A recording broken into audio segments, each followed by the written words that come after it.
Assalamualaikum warahmatullahi wabarakatuh. Halo Sobat Unila, perkenalkan nama saya Raffi Syauki Dunanda. Jadi saya di sini akan membawakan podcast seputar tentang penerimaan mahasiswa baru nih. Biasanya ya, yang akan kita bahas itu nanti tentang jurusan. Nah, jurusannya ini pada podcast yang sekarang ini kita akan membahas tentang jurusan kelautan tentunya. Dan tentunya bersama bapak-bapak, mungkin bapak bisa perkenalkan diri dulu. Oke, ya. Oke, terima kasih.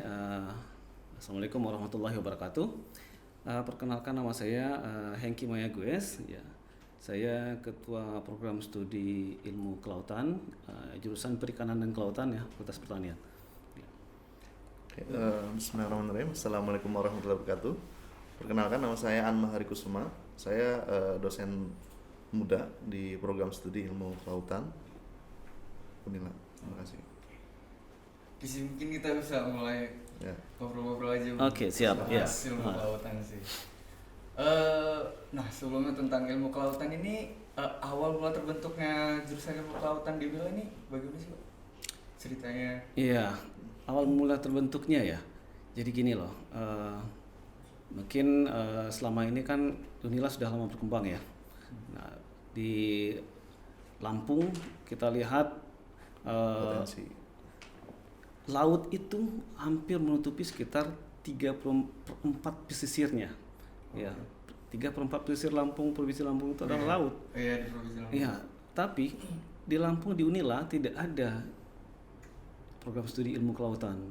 Ya, sejak berdiri itu kemudian dengan mempertimbangkan kondisi-kondisi seperti ini dan potensi yang memungkinkan bisa kita raih, kita kembangkan, maka pada tahun 2016 kemudian di-SK-kanlah untuk pembentukan program studi ilmu kelautan. Nah, tapi penerimaan mahasiswa barunya baru diterima pada tahun 2017. Demikian. Oh gitu ya. Jadi Ya, masih baru ya, kami itu masih baru. Sebenarnya baru 1 tahun, masih satu angkatan yang baru lulus gitu. baru satu angkatan Iya. lulus ya. 2017. Angkatan 2017. Jadi awal mulanya itu karena ya Lampung punya potensi akan kelautannya gitu ya, Pak ya. Dalam penerimaan murid baru itu biasanya berapa sih yang diterima gitu? Untuk mahasiswa barunya ilmu kelautan ini menampung berapa jumlah mahasiswa? Iya. Ya, untuk standarnya kan sekitar 30 sampai 40. Cuman karena kampus kita menuju perkembangan, mungkin ditargetkan di tahun kedepannya akan lebih banyak lagi, mungkin sekitar 50 sampai 60 orang untuk satu kelas atau satu kali penerimaan Iya. seperti itu. Ya, kalau dari rata-rata Sesuai dengan target Unila ya. Ratanya sih 40 sih, kemarin ada 30 ada 40 tapi rata 40 lah. Ya, ada yang lebih sampai 40-an 8 orang juga ya. Nah, cuma mungkin ke depan kita akan meningkatkan lagi seperti yang sampaikan tadi, bisa 50 sampai 60 orang per tahun ya. Oh, per tahun ya. Ya. Jadi per tahun itu akan ditingkatkan gitu ya, Pak ya? Ya, Pasti. ya. Kapasitasnya. Terus di ilmu kelautan itu apa aja sih, Pak, yang dipelajarin gitu? Ya mungkin yang umumnya deh buat mahasiswa baru ini tahu gitu. Nah, ya. Jadi ilmu kelautan ya, namanya laut ya. Laut kalau dalam bahasa Inggrisnya ocean ya. Ilmu kelautan, ilmu oceanografi gitu lah. Ya, jadi ilmu oceanografi ini luas sekali ya. Ya. Jadi kita bisa belajar tentang geologi laut gitu ya. Ya, kita bisa belajar tentang oceanografi itu sendiri, ya, arus gelombang gitu kan dengan segala potensinya. Nah, kemudian kita juga mesti belajar tentang apa namanya akustiknya kelautannya, ya, mikrobiologinya. Kita juga mempelajari mikrobiologi dari kelautan itu. Terakhir kita juga tidak menutup kemungkinan untuk pengembangan dari segi IT-nya, ya, informasi teknologi. Jadi laut itu mesti dengan skala yang sangat luas. Itu bagaimana kita mengawasinya, bagaimana kita mengeksplornya.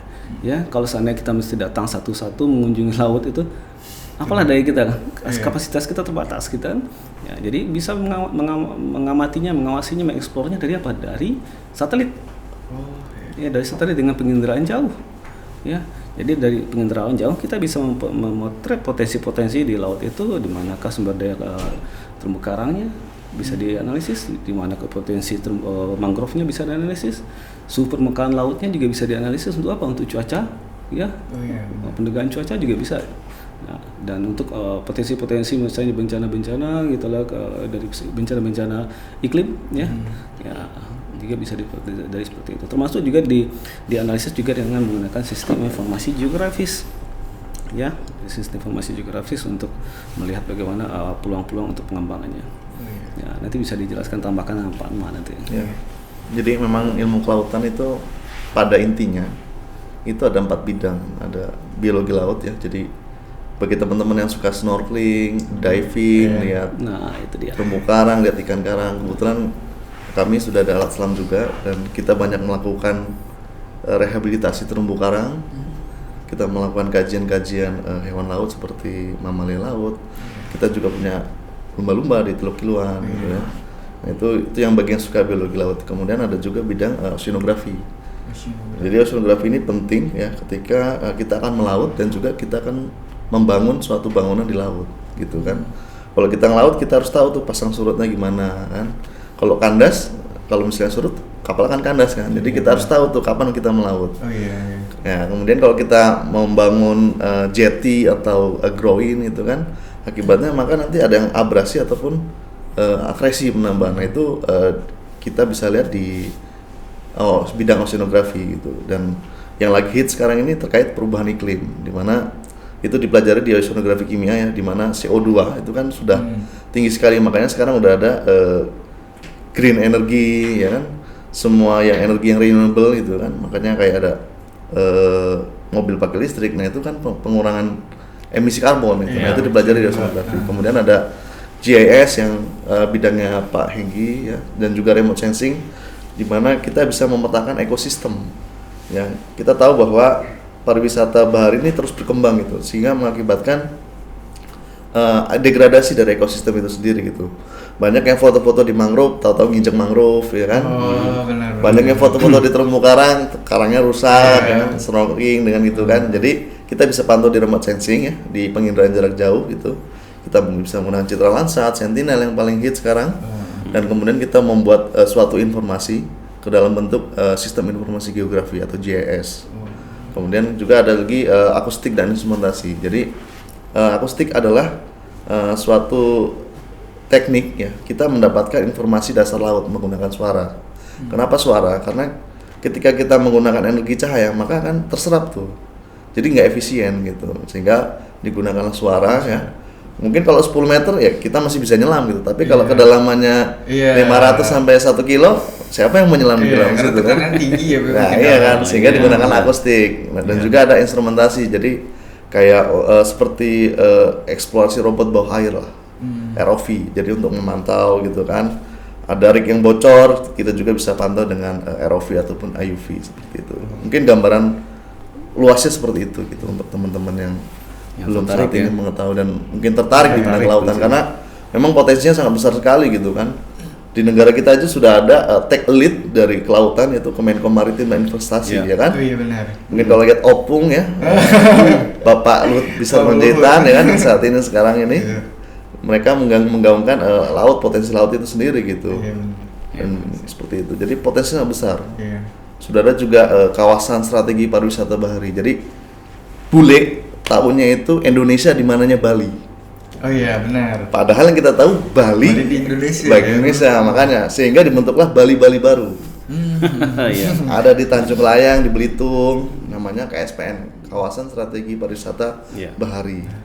Ada di Tanjung Lesung, ada di Likupang yang baru, Labuan Bajo, Wakatobi dan sebagainya seperti itu. Ada rencana Bali baru nggak di Lampung? Nah, mungkin bisa diajukan itu gitu kan. Nanti. Itu. Jadi nanti kan ada juga sih rencana kan untuk pemerintah Provinsi Lampung untuk ini ya, kawasan industri maritim. Bakauheni Harbor City itu ya.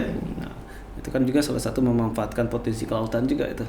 Ya, potensi pariwisata di bidang kelautan. Dan juga kita juga punya di Lampung banyak sekali potensi-potensi pariwisata lainnya seperti Pahawang ya mungkin. Tegal Mas. Ya, Tegal Mas gitu. Kalau mau snorkeling diving. Diving snorkeling situ juga belum terbuka sekali ya. bergabung dengan kami juga bisa, karena kita punya alat selam juga di Pulau Kelautan.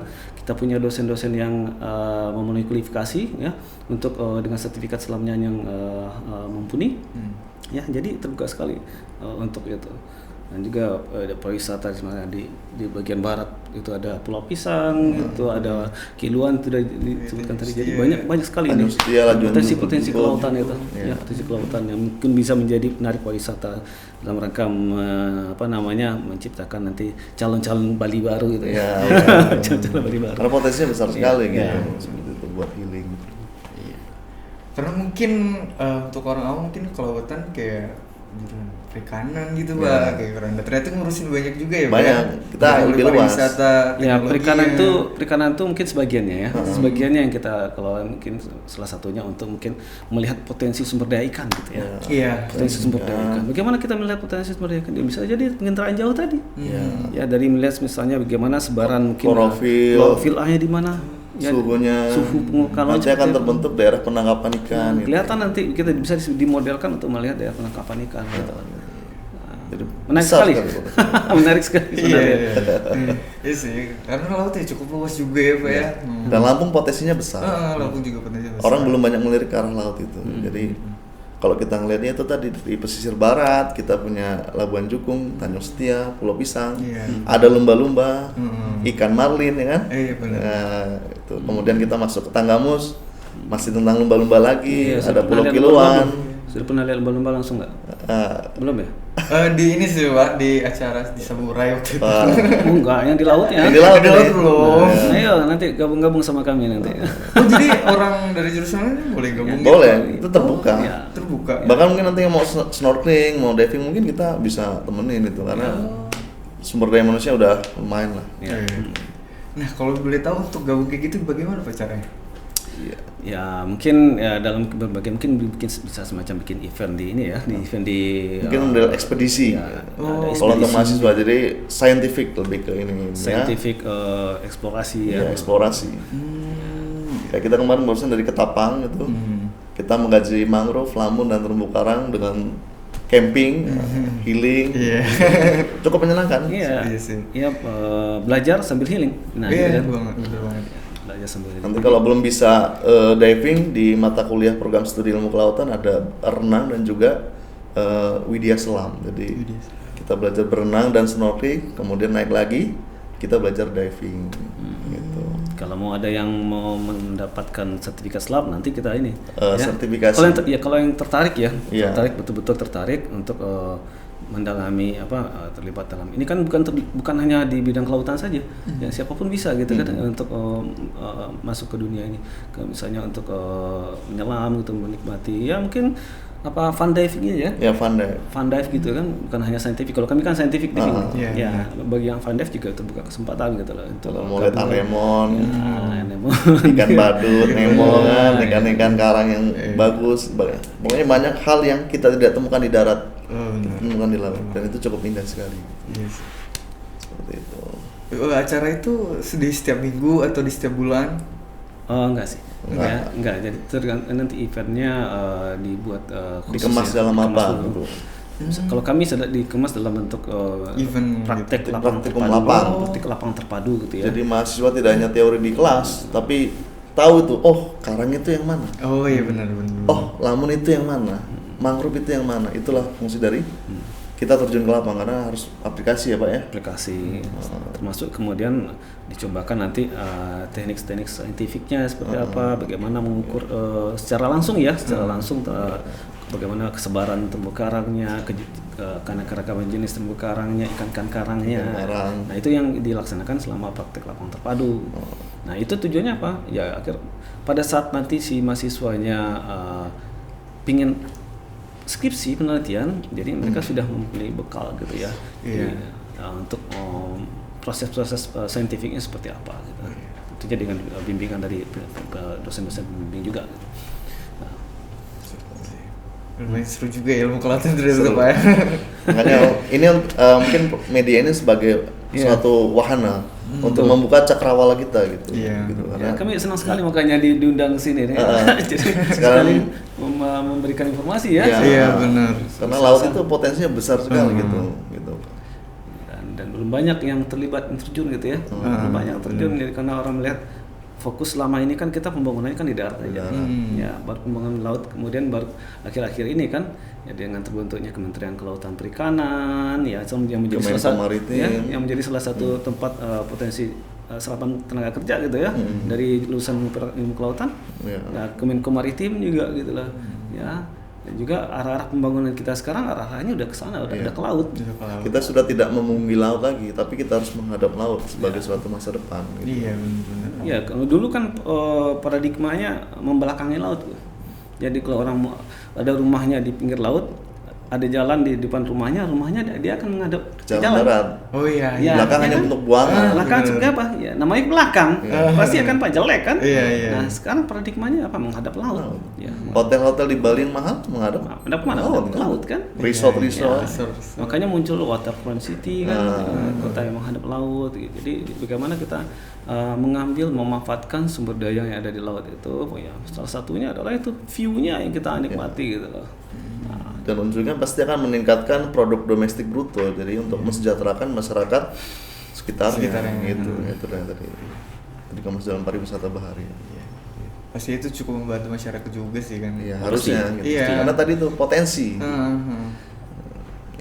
jadi dalam pembangunan sekarang kan saya bilang tadi kan selama ini masih berorientasi darat. Contohnya apa ya, rencana-rencana pembangunan banyak di darat gitu lah. Nah sekarang pemerintah satu lagi dengan dengan keluarnya Undang-Undang Nomor 11 Tahun 2020 tentang Cipta Kerja itu. Nah, ya. Jadi semuanya mesti mempertimbangkan ini laut juga gitu lah. Termasuk urusan perencanaan wilayahnya, perencanaan wilayah di darat dan juga perencanaan wilayah di laut. Ya, ada tata ruangnya juga itu. Ada izinnya, pokoknya terstruktur dan tata ruang sistematis. darat, ada tata ruang laut gitu loh. Nah, jadi semuanya juga mesti apa? Mesti juga terintegrasi gitu. Terintegrasi. Nah, itulah salah satu bentuk kepedulian pemerintah dengan apa? Mengintegrasikan penataan ruang darat dan di laut. Ya, kalau tata ruang mesti apa kelanjutannya? Ada izinnya kan? Ada izin kalau mau bikin usaha ada izinnya. Nah, izin itu harus apa? Harus sesuai dengan peruntukan lahannya. Nah, ini juga dipelajari tata ruang laut di ilmu kelautan gitu. Ya, jadi banyak keterkaitan yang kita cukup luas ya, kita kembangkan dan kita analisis dan kita perbaiki terus untuk ke depannya. Dan itu dipelajari di program studi ilmu kelautan Unila seperti itu. Cukup luas lah pokoknya. Iya. Makanya tadi itu untuk membuka cakrawala. Ya, jadi nanti mungkin ada akan ada jenis macam ya mungkin karena luas itu ada juga bukan pengelompok karena peer group atau apa ya untuk memfokuskan jadi mahasiswa yang mau bidang apa gitu memfokuskan pada bidang sudah apa passion mereka sesuai dengan passionnya. Kalau dia passion tentang olah data atau mungkin ke lab ya analisis lab ya kita ada bidang biologi dan mikrobiologi laut ada mikrobiologis kita menciptakan senyawa bioaktif dari biota laut. Entah itu anti kanker, anti tumor. Itu kan bisa banyak sekali sekarang eksplorasi dari karang lunak, spons dan juga mangrove juga banyak sekali mangrove lamun gitu, seperti itu. Nah, itu udah banyak dikaji-kaji sama lulusan-lulusan kemarin tuh ya. Betul-betul. Itu menarik sekali tuh, seru itu ininya. Jadi ada potensi-potensi misalnya untuk antibakteri, antivirus, anti jamur gitu. Yang bisa kita isolasikan, bisa kita ekstrak gitu kan. Jadi senyawa-senyawa anti jamur, antibakteri dan sebagainya. Tambah dengan pengkhususan misalnya apa lagi? Mau pengkhususan di bidang pengetahuan dan sistem informasi geografis, oke. Ya. Mau pengkhususan bidangnya mau fokus kemana? Terumbu karang, eksplorasi terumbu karang, juga oke. Mana banyak jadi mungkin nggak dipelajari di awal semuanya, nanti di akhir kan pasti dikhususkan. Iya, ada konsentrasinya. Iya. Seperti itu. Ada berapa sih Pak konsentrasinya kalau di itu tadi kita balik lagi ada 4. Ada 4. Biologi laut yang suka nyelam, yang suka lihat biota yang gerak-gerak. Kemudian ada oceanografi. Ya bidangnya itu nanti oceanografi dibagi kimia, biologi, fisika. Banyak itu terapan. Jadi yang suka mempelajari arus, kemudian gelombang, pasang surut, angin, perubahan iklim, kita belajar di situ. Kemudian ada penginderaan jarak jauh dan juga sistem informasi geografi. Ya, jadi yang tadi itu kita menggunakan citra, kemudian kita membuat informasi dalam bentuk peta, ya. Karena kan di setiap daerah tuh informasi itu sangat kurang, sehingga aplikasi atau bidang ilmu GIS untuk bidang kelautan itu sangat penting, dan juga ada instrumentasi dan juga akustik kelautan. Ilmu intinya ada 4. Ilmu intinya ada 4 ya konsentrasinya. Cuman aplikasinya luas tadi kita udah bicarakan sebelumnya kan. Iya, baik banget sih itu.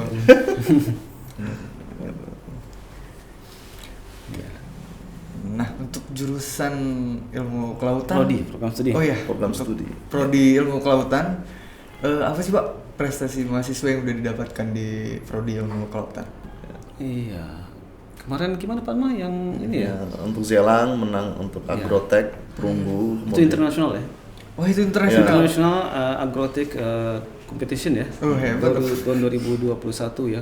Ya, kegiatannya di waktu itu di mana itu lupa saya. Di Malang kalau nggak salah. Kemudian ada juara-juara ini juga ya, karya ilmiah. Mendapatkan pendanaan ini Pekan Kreativitas Mahasiswa PKM di bidang penelitian, kemudian di bidang pengabdian juga banyak gitu. Gitu. Ya. Gitu ya. Ya, menciptakan senyawa bioaktif dari biota laut yang tadi itu seperti yang kita bahas tadi, dari mangrove, dari lamun, dari karang lunak maupun spons seperti itu. Dan juga kita juga aktif di bidang luar tentang rehabilitasi terumbu karang. Jadi banyak terumbu karang kita rusak itu karena dibom sama nelayan. Jadi benar. nelayan nangkep ikan dengan cara yang paling gampangnya aja dibom. dibom sehingga karangnya rusak, ya, ataupun dengan putas, ya, karangnya menjadi putih. Sedangkan karang itu untuk hidup itu 1 tahun itu 1 senti pertumbuhannya. Pertumbuhan terumbu Iya, karang. makanya kita menggalakkan beberapa kegiatan rehabilitasi terumbu karang. Seperti di Pulau Mahitam, kemudian ada di Kunjir, kemudian juga ada di Teluk Kiluan seperti itu. Pahawang juga pernah juga. Pahawang. Jadi ya itu tadi untuk membangkitkan mindset atau wawasan masyarakat pesisir dalam hal ini nelayan ya, bahwa pentingnya terumbu karang seperti itu gitu. Ketika terumbu karang nggak ada, maka ikan tidak ada gitu loh. Iya, karena makanannya ada di terumbu karang gitu. Sehingga nelayan menangkap ikannya akan semakin jauh. Ketika semakin jauh, gelombang makin besar, kondisi bahaya semakin besar, BBM akan semakin mahal. Benar. Itu kan balik dari perikanan, dari pariwisata juga gitu. Ya. Terumbu karang rusak, Tidak ada yang dijual kan? tidak ada yang jual, nggak ada yang tertarik untuk melihat. Oh iya, Ya. Karena kalau Ngapain kita gitu lah. mau- Akhirnya masyarakat pesisirnya apa? Ya nggak ada lagi kunjungan, gitu kan?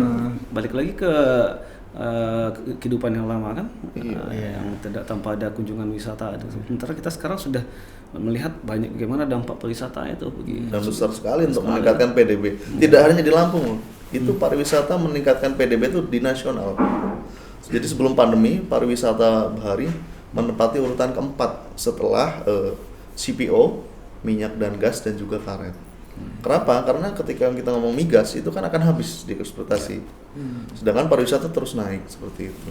Jadi itulah makanya kita juga saling mensosialisasikan bagaimana menjaga kelestarian terumbu karang, ya, mangrove-nya juga demikian, lamunnya juga, ekosistem lamunnya juga demikian. Kalau ekosistem itu rusak, tidak ada atraksi yang mau dilihat ketika kita mau ke laut kan? Iya.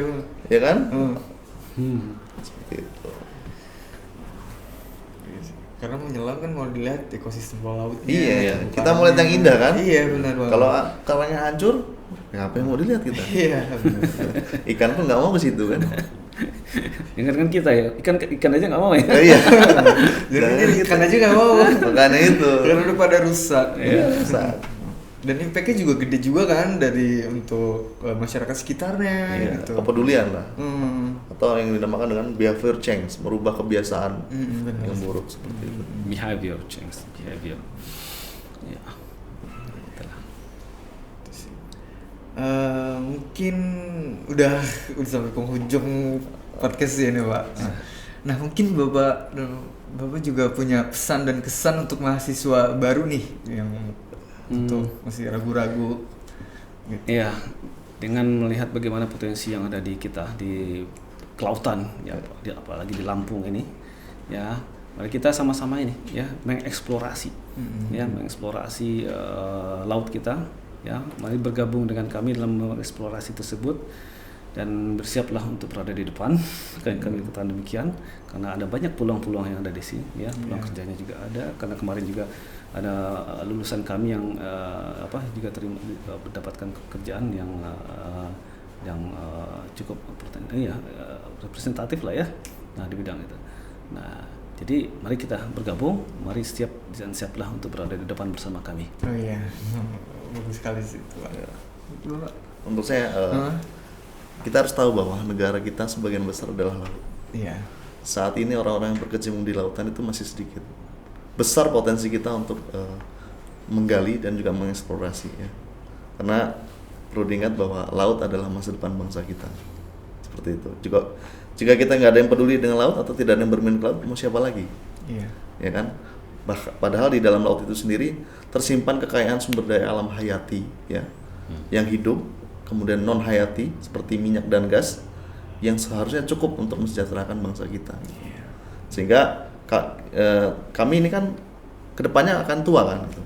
Sehingga dibutuhkan calon generasi yang akan melanjutkan perjuangan kami seperti itu. Benar. Sehingga ya itu tadi kedepannya berharapnya banyak mahasiswa ya atau calon mahasiswa ataupun pemuda-pemuda ya yang ingin berkonsentrasi di bidang kelautan ini. Karena selain tadi potensi kita besar dan juga lapangan kerja juga sangat terbuka lebar. Oh iya.